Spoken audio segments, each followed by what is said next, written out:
Oi, gente, um grande abraço a vocês. Prazer estar aqui para conversar com vocês. Aliás, para conversar melhor, eu vou tirar a máscara, né? Para ficar mais fácil a comunicação.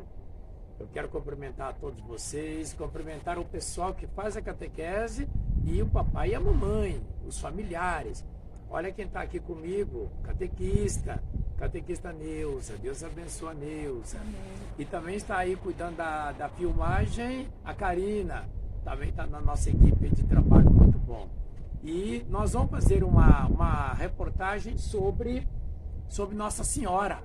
É isso, né, Neuza? Isso. Você dá uma cumprimentada no povo também, Neuza? Oi, pais, oi, familiares, oi, catequizandos, tudo bem? Aí, ó. E como o assunto é Nossa Senhora, eu estou trazendo aqui um terço muito pequenininho, né? Que a gente pode até pôr no pescoço. Esse terço veio de um grupo, Terço das Famílias, em Santo André, onde eu rezo todas as noites junto com eles na web rádio padrenataris.com. Aí eles fizeram um terço com uma figurinha das pessoas e também de santos e santas que são devotos. Neuza, vamos trabalhar? Vamos trabalhar, tá? Então vamos lá, vamos começar as perguntas. Tem uma série de perguntas, hein? Olha a curiosidade, hein? Então, padre, a gente fez um apanhado sobre as curiosidades que as catequistas têm, que elas Sim. mais encontram na realidade com os catequizandos. Perfeito, A gente fez um apanhado, deu uma resumida, Sim. e a gente formulou aqui nessas perguntas. perfeito. A primeira pergunta: quem foram os pais de Maria? Qual o nome deles? Então, na verdade, na Bíblia não tem, porque na Bíblia não cabe tudo aquilo que a gente gostaria de ter, né? Só tem um resumo daquilo que é essencial, que é a vida de Jesus. Então, nós temos pouca coisa sobre Maria, por exemplo. E então, a Bíblia não fala nada sobre os pais de Maria. Porém, existe escrito da época que são paralelos, são chamados evangelhos apócrifos, que não estão dentro da Bíblia. Na Bíblia tem 4 evangelhos, Mateus, Marcos, Lucas e João. E não fala nada dos pais de Nossa Senhora.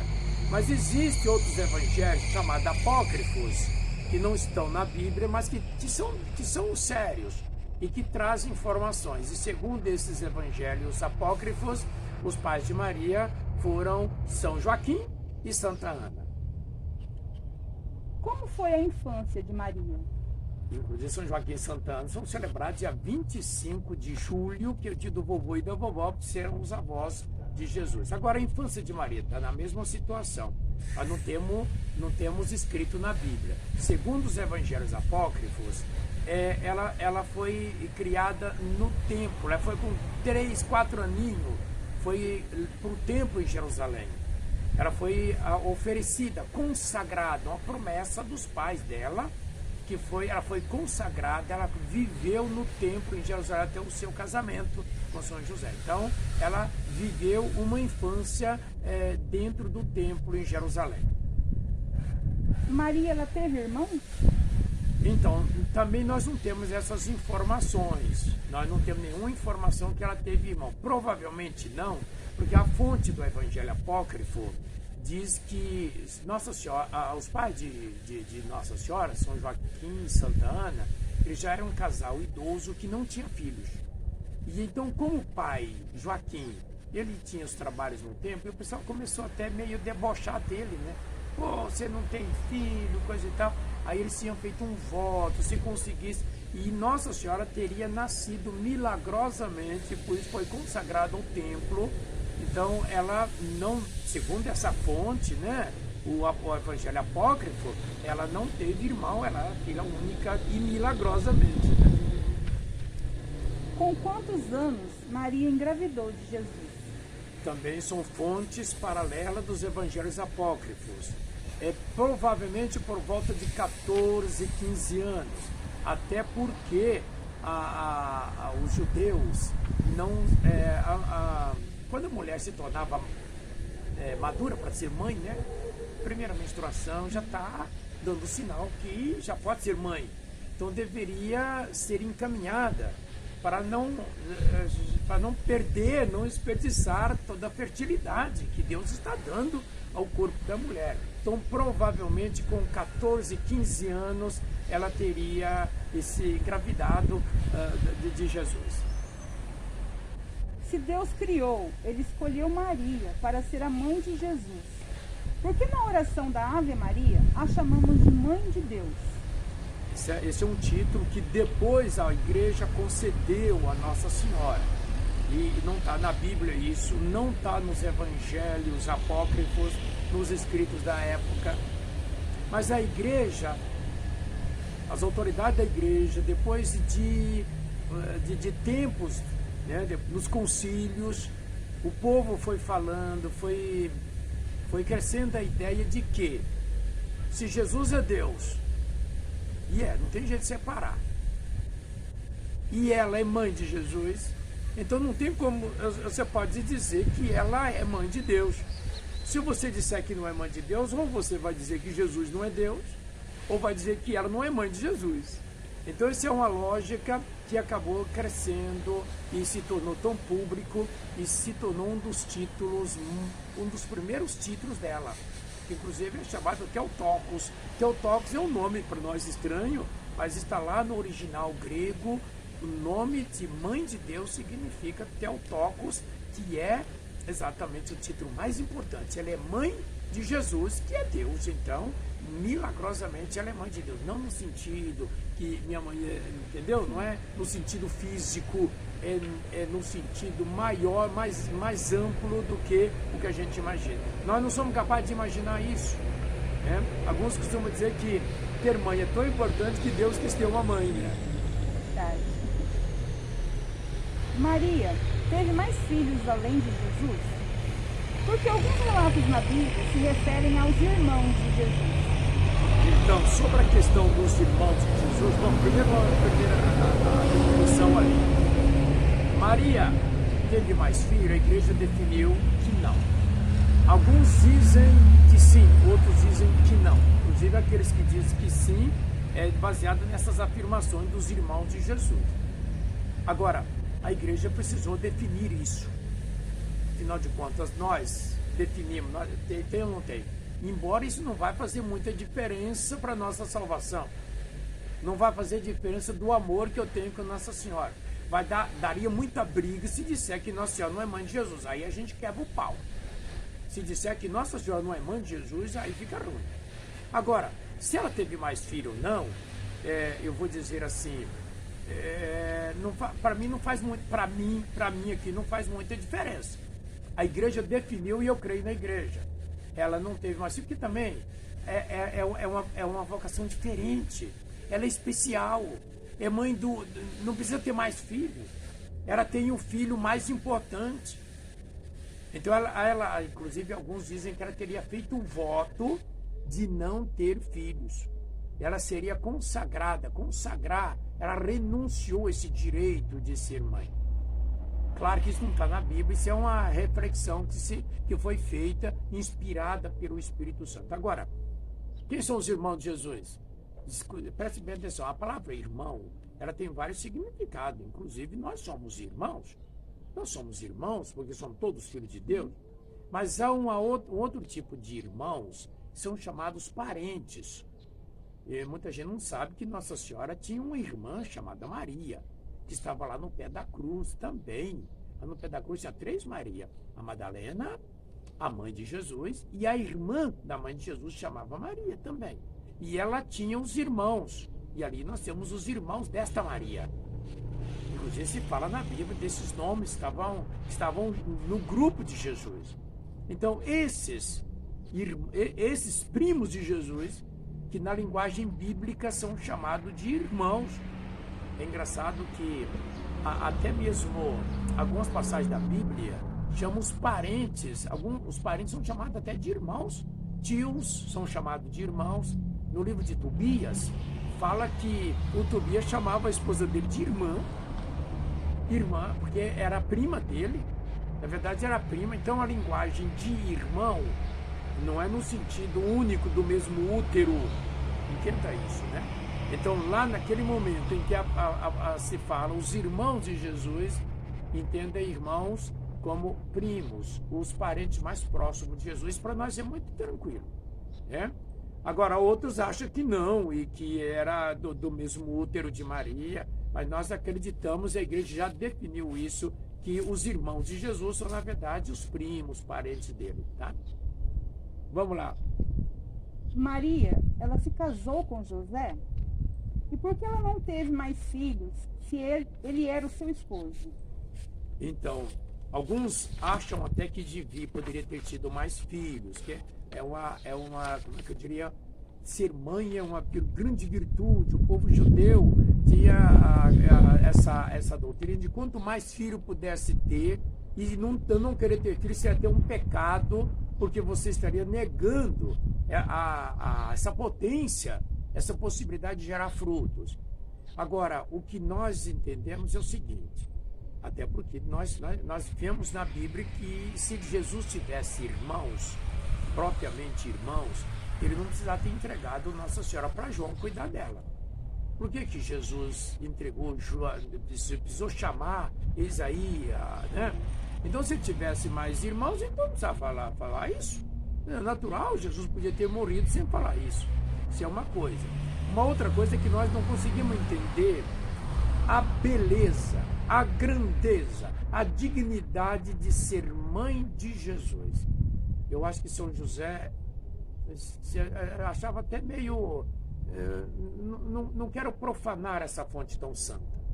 Eu não sou digno. Ela é mãe por obra do Espírito Santo. Eu não vou profanar a Arca da Aliança. Lembra lá no Primeiro Testamento que alguém botou a mão na Arca da Aliança e morreu. Eu imagino São José pensando assim: se ela é a mãe do Filho de Deus, é uma mãe tão santa, ela é tão digna, eu não tenho direito, eu não posso fazer isso.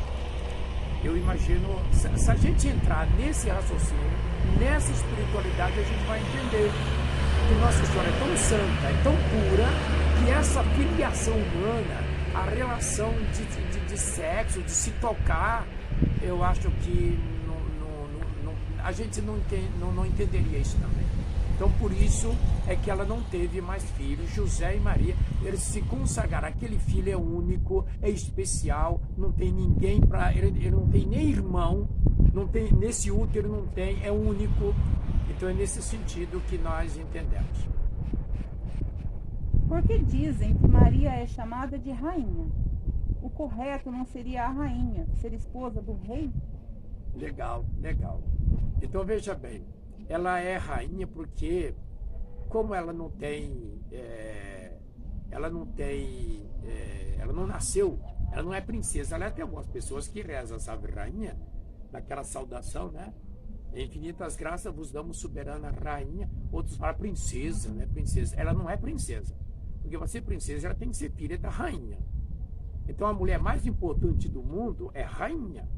E ela é esposa de quem? Do Espírito Santo. Ela é esposa de Deus. Então, se Deus é Pai, Filho e Espírito Santo, tem umas afirmações que a igreja diz. Ela é filha de Deus Pai, ela é mãe de Deus Filho e é esposa do Espírito Santo. Então, ela é esposa do rei. Ela é mãe, ela é filha e é esposa. Ela é bendita, é única. Nenhuma outra mulher é tão importante quanto esta mulher.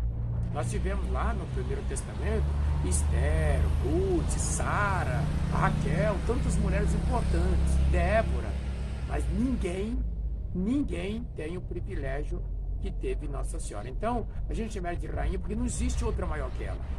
Entre as mulheres, ela é a bendita. A Bíblia diz isso lá no Evangelho de São Lucas. Ela é bendita entre todas as mulheres. Então, por isso o título, qual o título que a gente pode dar para uma mulher? Qual o título mais importante? É rainha, não é? Portanto, não tem outra maior do que ela. Ela é a rainha e ela é a esposa do Espírito Santo, que é Deus. Os católicos, nós católicos, adoramos Maria? A Bíblia diz que só o Senhor teu Deus deve adorar. Não podemos adorar nada e ninguém a não ser Deus. Então nós não adoramos Maria, e acredito que vocês já sabem disso. Às vezes nós somos acusados por adorar, né?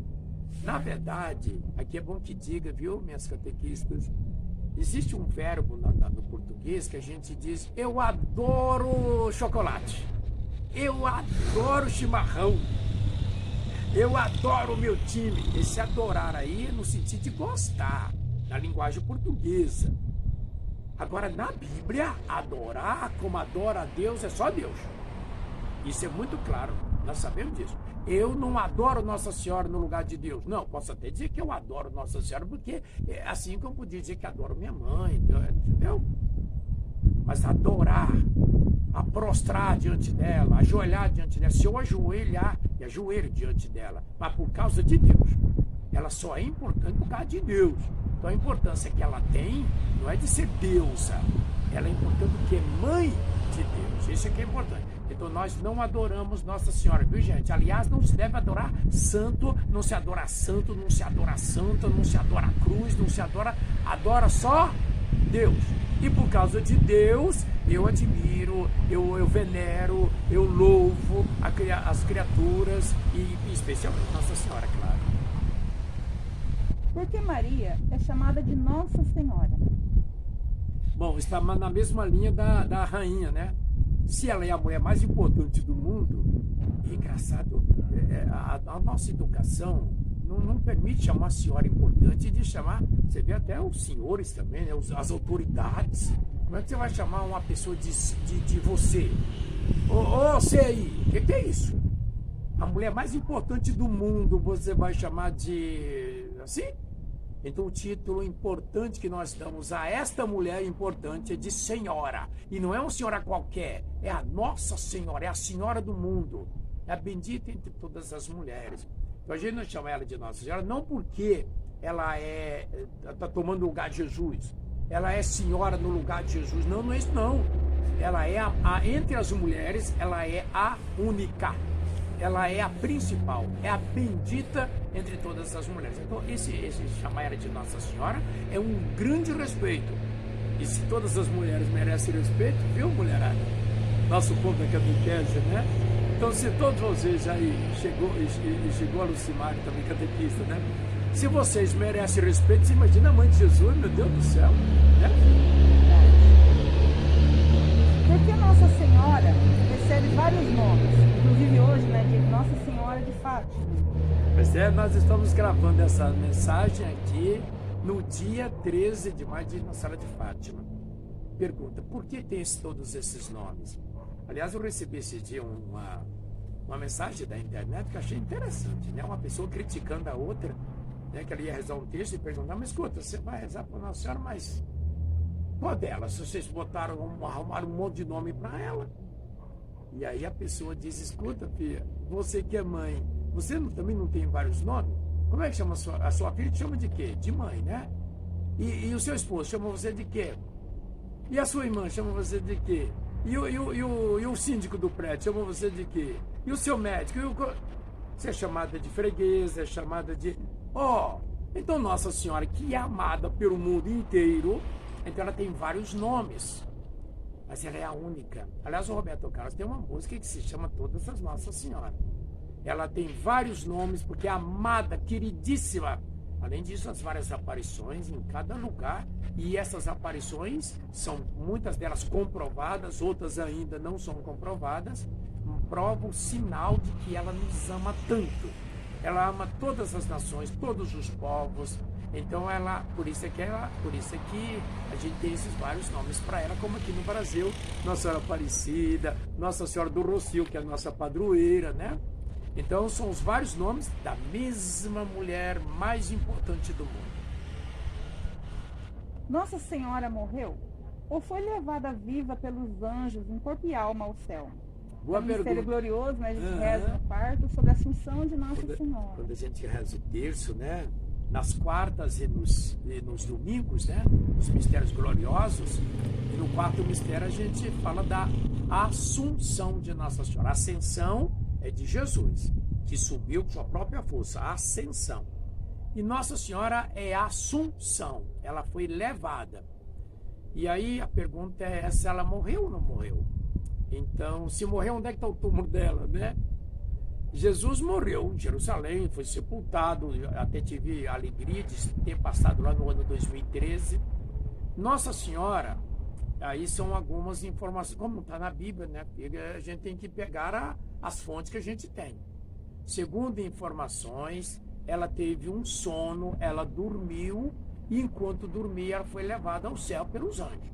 Eu tive a alegria de 2013, lá em Jerusalém, nós somos na capela da dormição.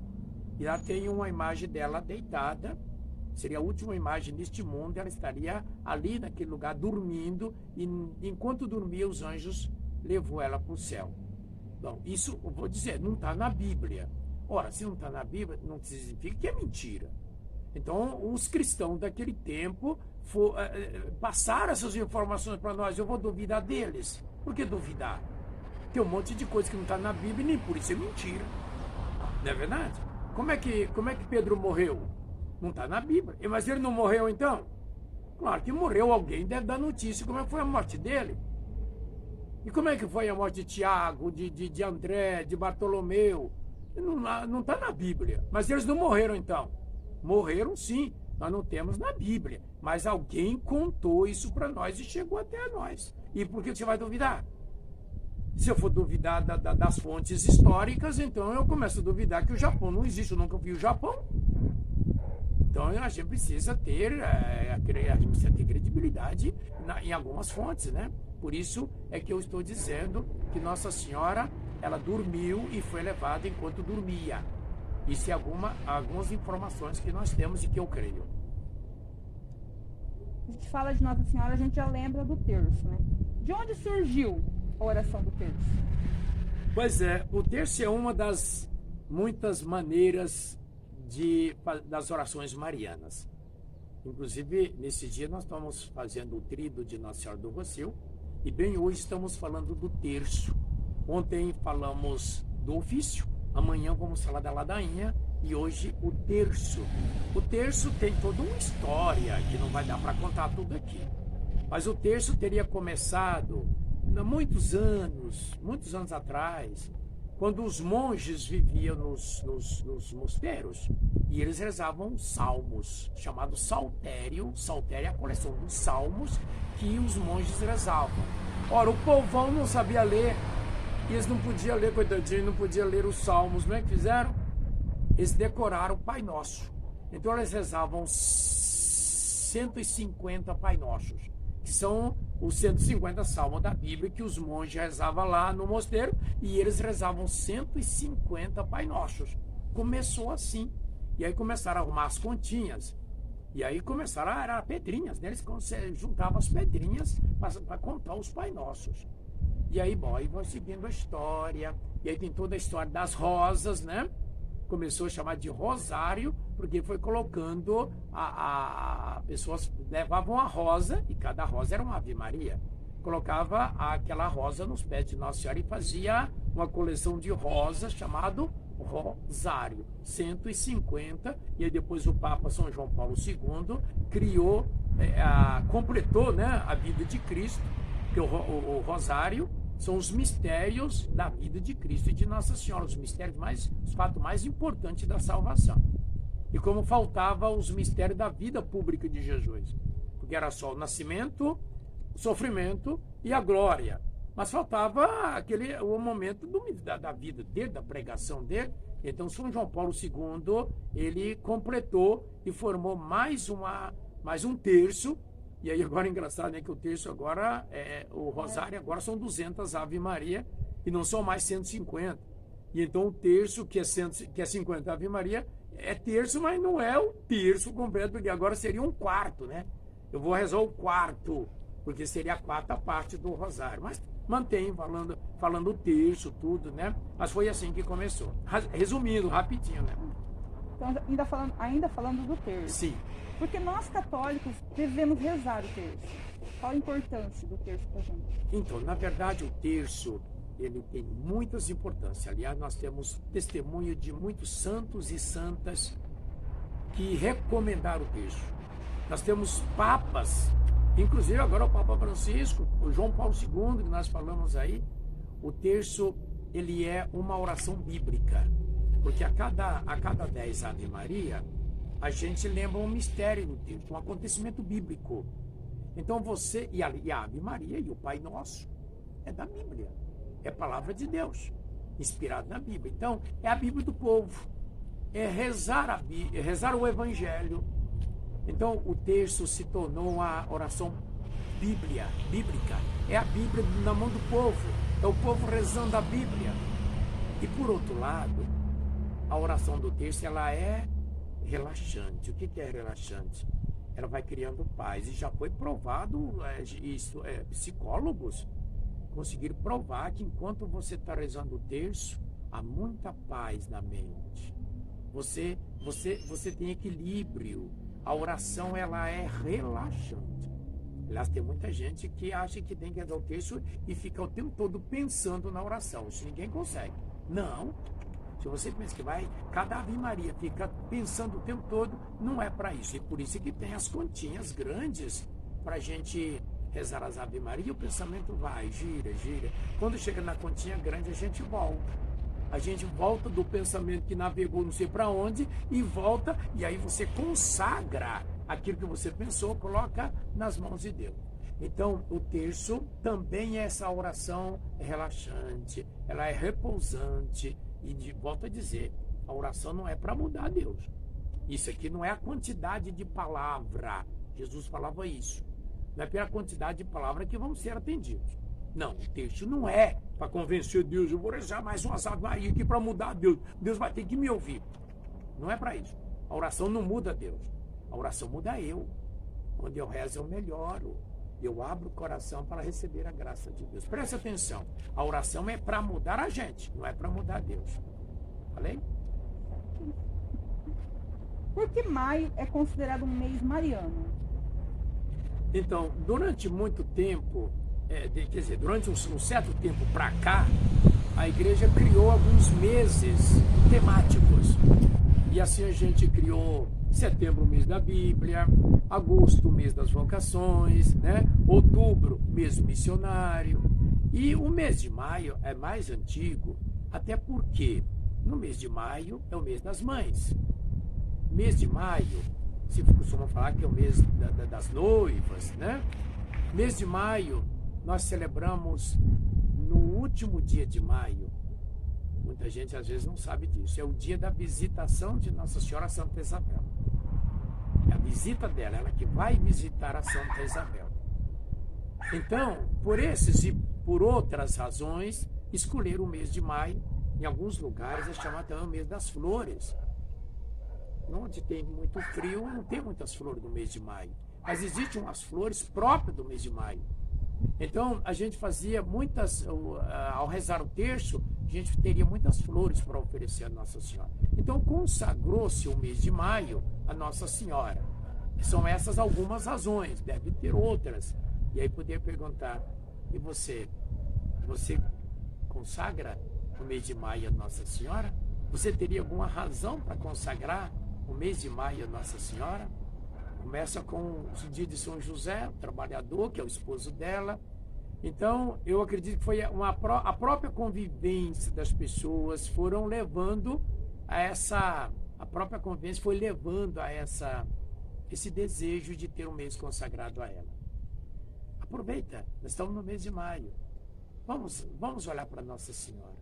Eu vou dizer mais uma coisa. Tem mais alguma pergunta? Então, deixa eu dizer talvez uma última coisa. Alguém disse assim, eu passei a vida toda procurando Jesus. E eu o encontrei no colo de Maria. Os ex-magos vieram do Oriente para visitar o rei dos reis. E encontrou ele aonde? No colo de Maria. Os pastores, os primeiros que vieram visitar Jesus, encontrou Jesus no colo de Maria. Se você for fazer uma busca na história, quanta gente se converteu com a intercessão, com a ajuda, com a devoção a Nossa Senhora. Então eu não tenho por que não gostar, não incentivar a devoção a Nossa Senhora, o carinho a Nossa Senhora. É um caminho muito mais fácil de chegar a Jesus, que o Salvador é Jesus, não é Nossa Senhora. Nossa Senhora ajuda a salvar. Mas o Salvador é Jesus, e tanto é que Nossa Senhora é importante por causa de Jesus. Então, tá aí. Eu amo Nossa Senhora de paixão. É a mulher mais importante na minha vida. Muito obrigado. Você queria fazer algum agradecimento, Nilson? A gente gostaria de agradecer, né? Quem falou. Ô, Lu, vem aqui um pouquinho, vem cá. Chegou aí a Lu. Eu, a Lu, que estamos aqui em nome da coordenação, né, da catequese, queremos agradecer ao Padre. Esse que é bom fechar, né? Então, eu, a Lucimar, que fazemos parte da equipe, né, de coordenação aqui paroquial da catequese, estamos aqui agradecendo ao Padre Natalício por ter sempre disposto, sempre que a gente precisa, ele está aqui. É o nosso maior catequista, né, aqui da paróquia. Todas as nossas dúvidas, ele está sempre aqui presente para, né, sanar as nossas dúvidas, os nossos questionamentos. E agora com Nossa Senhora, né, são perguntas que geralmente os catequizandos fazem a nós, né, a gente fez uma apanhada para... Quem melhor do que o padre, não, nosso pároco, explicar para a gente, explicar para os catequistas, para os pais, para os catequizandos, todas essas curiosidades, né, sobre Nossa Senhora. Então a gente queria agradecer, padre, em nome da coordenação, em nome de todos os catequistas. Perfeito. Muito obrigada. E como se diz, a vida de Nossa Senhora é exemplo para todo mundo, né? Então, desde que a gente reze o terço e siga o exemplo dela, quer dizer, a gente vai ser boa mãe, bom catequista, bom Sim. leigo, né? E Com ter certeza. atitude de tudo, né? Perfeito. Obrigado a Karina, que veio fazer aí os trabalhos de filmagem com a gente, a vocês e todo o nosso pessoal da catequese.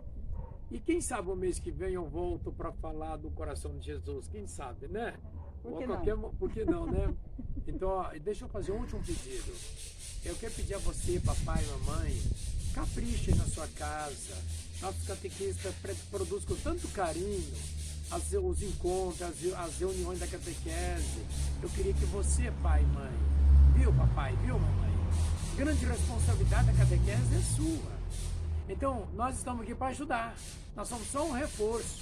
A catequese é feita por você, viu, papai? Viu, mamãe? Tá dado um recado, hein? Não descuida, não. Porque o inimigo é perigoso. O inimigo pode prejudicar. Ele tá esperando uma bobeira sua, uma bobeira nossa para poder pegar, para poder destruir. Então, tenha cuidado, tá bom, mãe? Que Deus abençoe, então, as famílias. Deus abençoe a catequese. Deus abençoe as crianças, os adolescentes, os jovens, todos catequizando, em nome do Pai, do Filho e do Espírito Santo. Amém. Amém.